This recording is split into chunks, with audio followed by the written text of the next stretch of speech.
Que la grâce et la paix de notre Seigneur Jésus-Christ soient avec vous.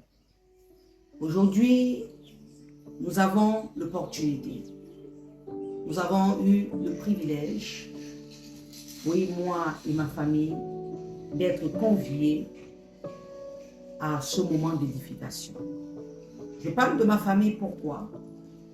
Parce que sachez que lorsque une nouvelle, quelle que soit la nature de la nouvelle, arrive dans la vie de quelqu'un qui vit en famille, indirectement ou directement, la famille est affectée.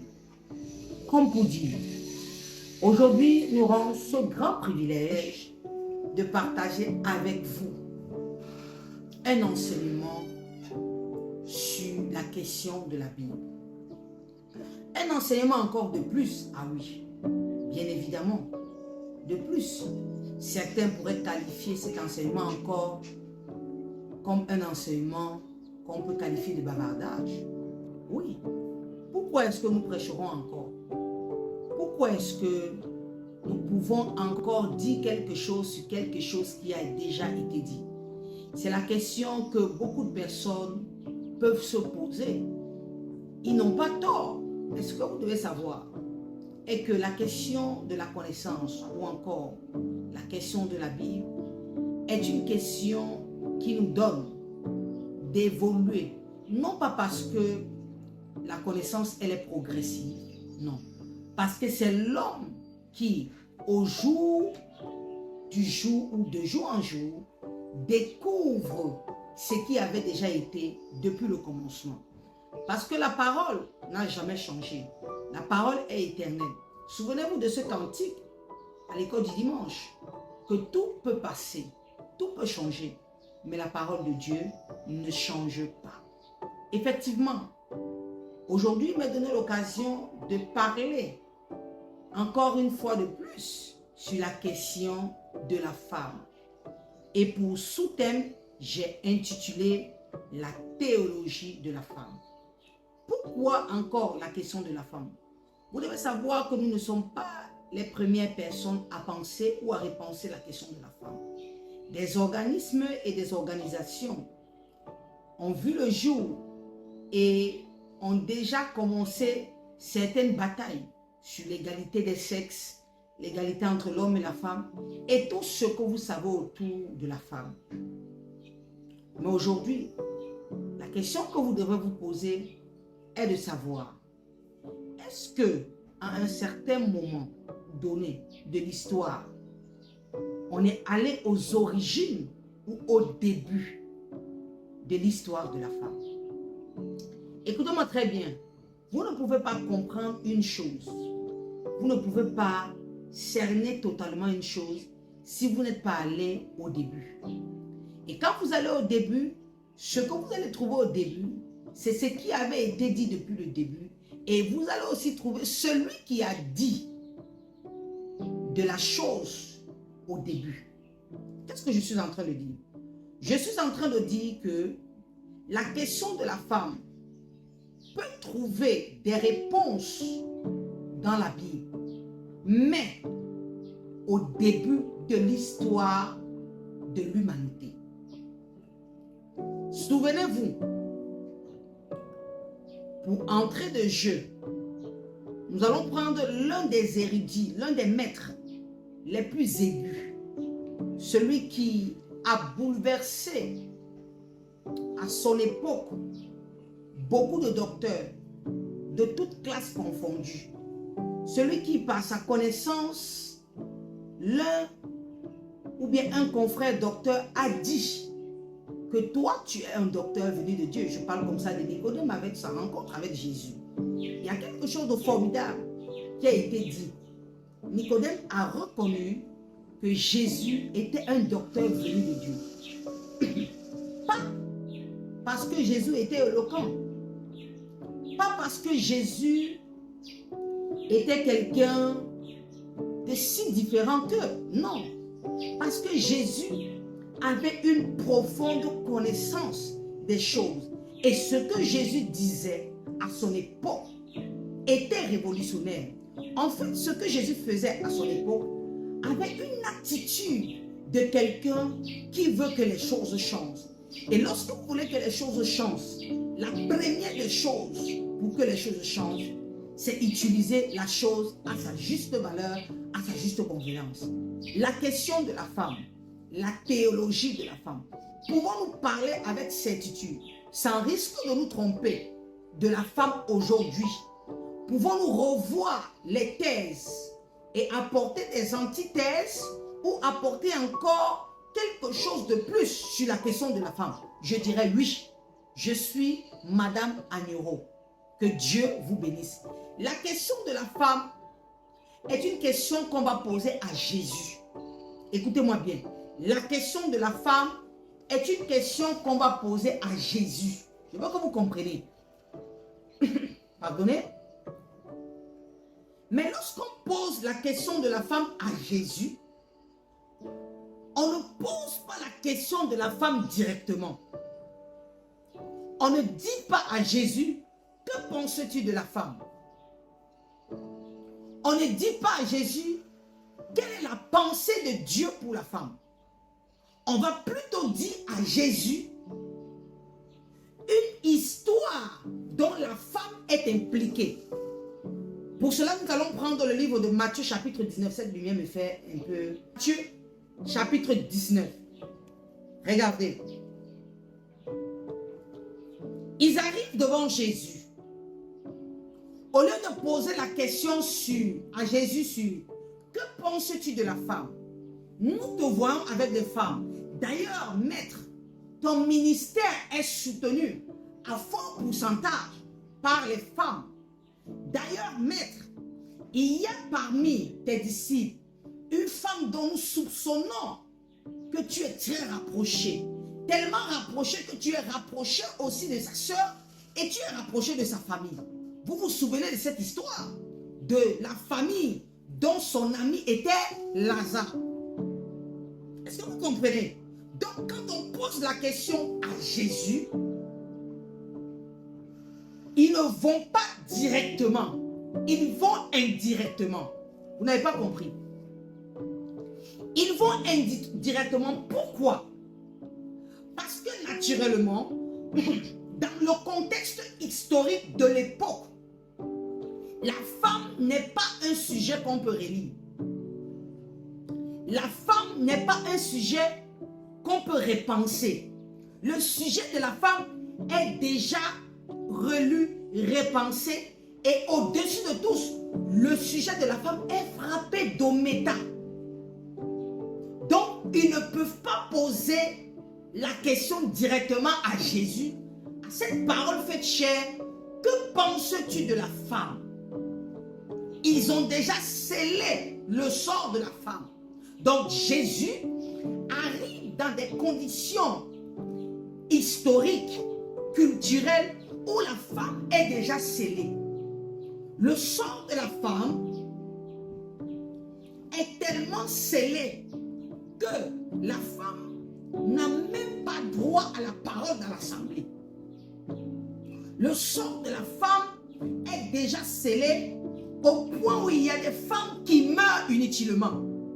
Au point où il y a des femmes qu'on tue chaque jour sans avoir les preuves de son crime. L'histoire de Jean chapitre 8, la femme surprise en flagrant délit d'adultère. J'ouvre cette parenthèse et je la referme en même temps.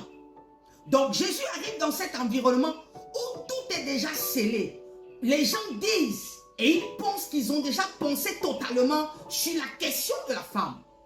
Or, ils oublient qu'en face de celui qui est en face d'eux, c'est un maître. C'est quelqu'un qui est docteur.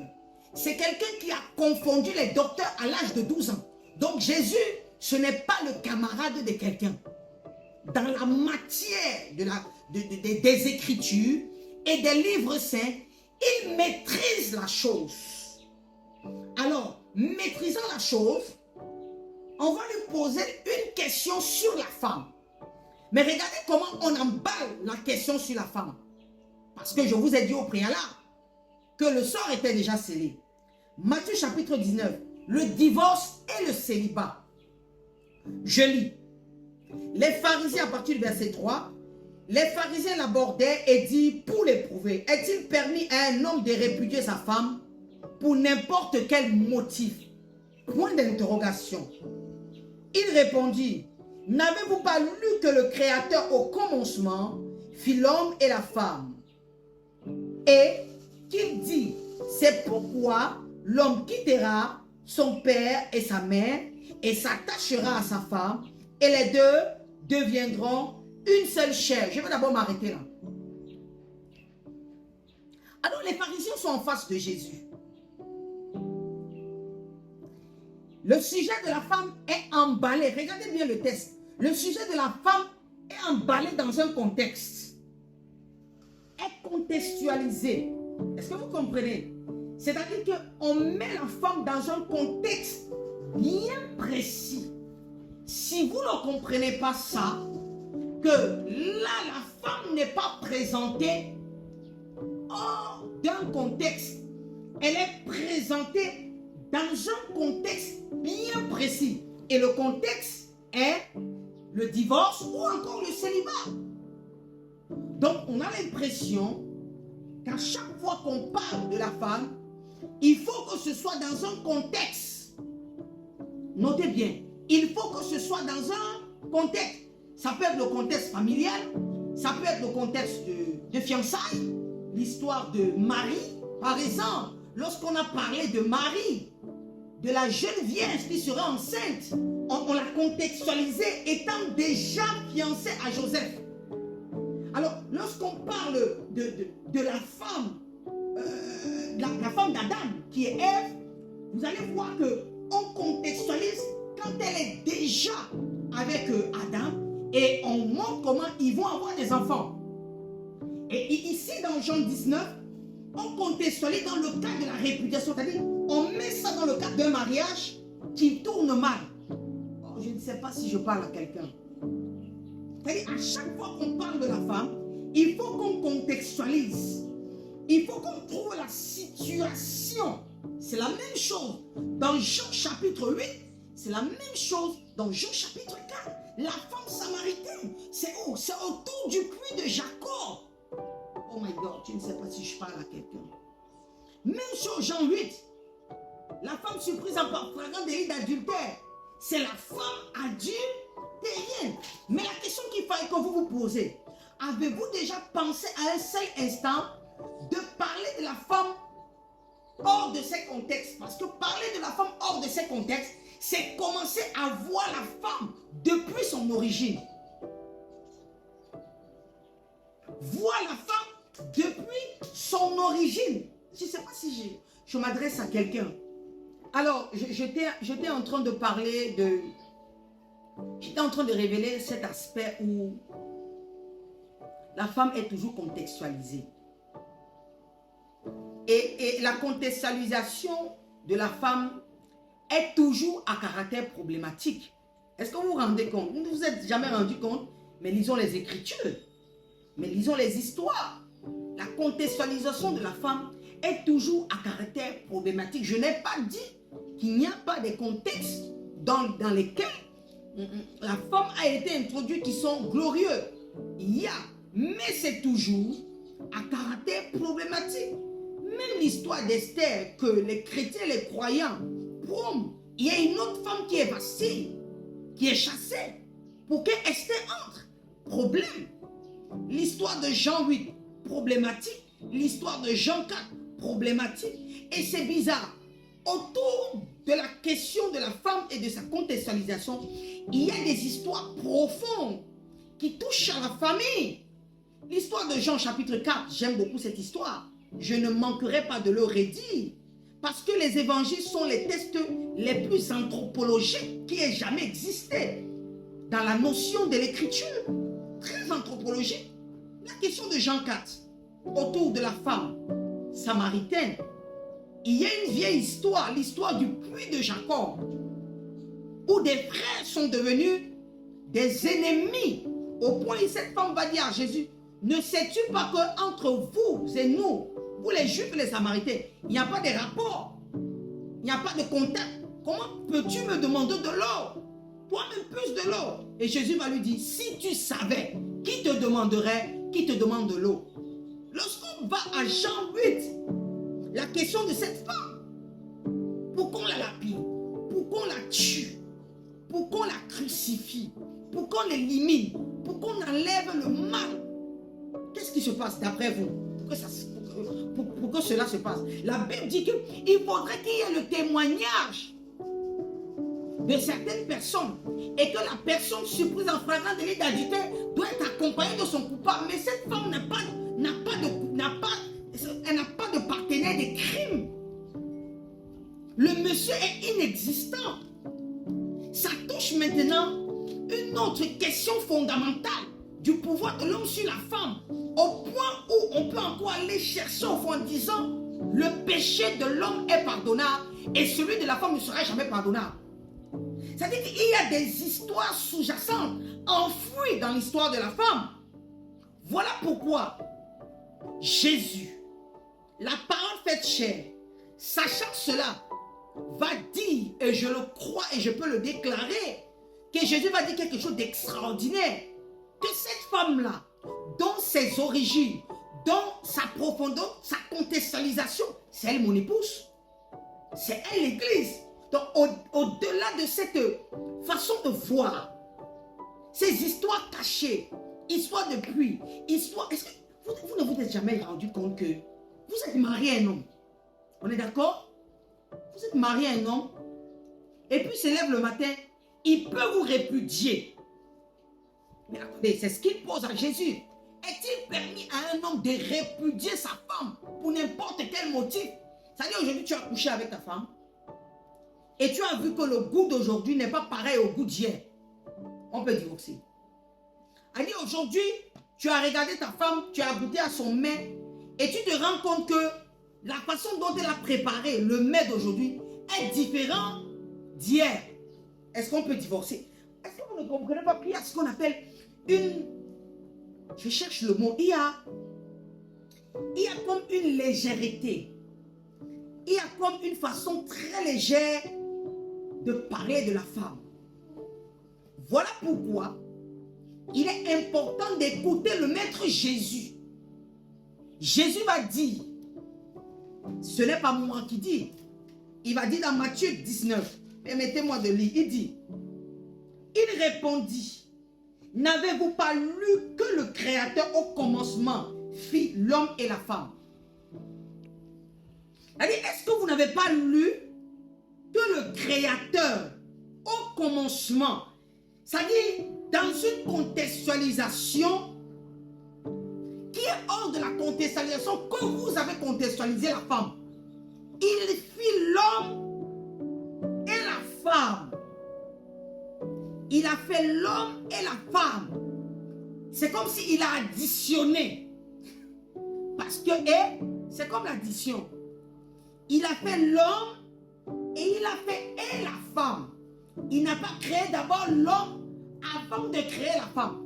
C'est vrai que lorsqu'on répare dans Genèse, les livres de commencement, qui ne sont pas les livres de l'Ancien Testament. Oh my God. Et c'est ça. Les livres que je lis ici, ce ne sont pas les livres de l'Ancien Testament. C'est les livres du commencement. Parce que dans l'Ancien Testament, il y a des livres du commencement. Et c'est l'un des livres que Jésus va lire. Un livre du commencement. Il dit au commencement. Oh. Il dit au commencement, il fit l'homme et la femme. Mais lorsque vous regardez Genèse 1, Genèse 2, Genèse 3, on ne montre pas qu'il a fait l'homme et la femme. On dit qu'il a créé l'homme, il a trempé l'homme dans le sommeil et puis il a créé la femme.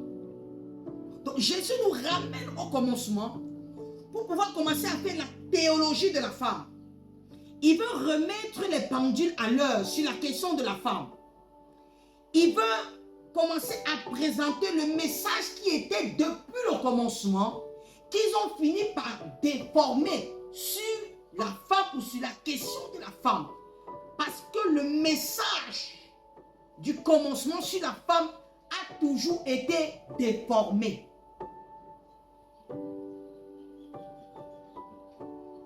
Et voilà pourquoi aujourd'hui, nous avons des femmes déformées. Nous avons des jeunes filles déformées. Nous avons des sociétés déformées.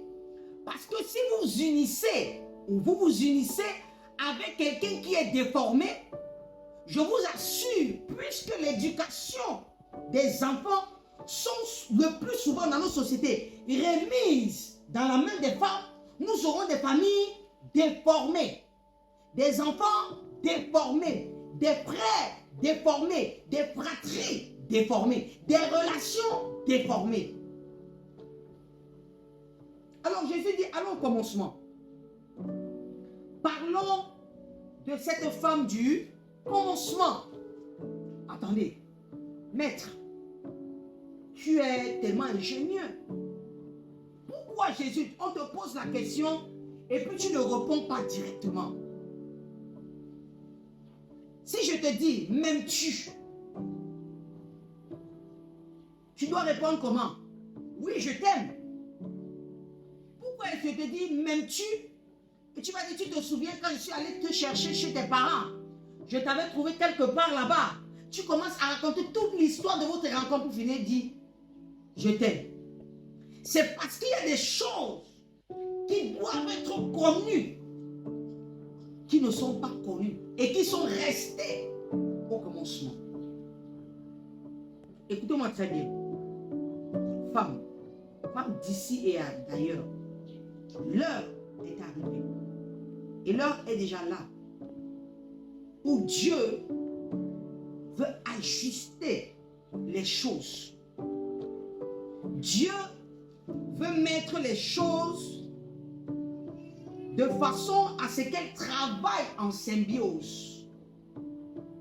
Ce que Dieu veut faire, c'est ajuster les choses pour que les choses travaillent en symbiose. Et lorsqu'il y a la symbiose, la société, elle est stable. Et lorsqu'il y a la symbiose, la société peut revivre. La marginalisation de la femme a commencé dans notre société parce qu'ils ont ignoré le message du commencement de la femme. Ils ont oublié que c'est elle qui se contextualise. Mais dans sa contextualisation, ils ont ignoré l'essence de son message. Genèse chapitre 1. Allons au commencement. Regardez Genèse chapitre 1. Nous allons lire le verset 26. Genèse chapitre 1. 26 et 27. On pose la question à Jésus. Est-il permis de répudier sa femme pour n'importe quel motif? Jésus va chercher le texte de Genèse. Il n'invente pas quelque chose. Il n'invente pas un nouveau verset. Il prend le texte de Genèse et c'est ce texte qu'il introduit dans Matthieu chapitre 19 en disant, il répondit, n'avez-vous pas lu que le Créateur, et c'est bizarre, il dit, n'avez-vous pas lu? Jésus, je vais le mettre quand même. Sûrement vous n'avez pas lu, hein? Est-ce que vous n'avez pas lu que le Créateur au commencement fit l'homme et la femme?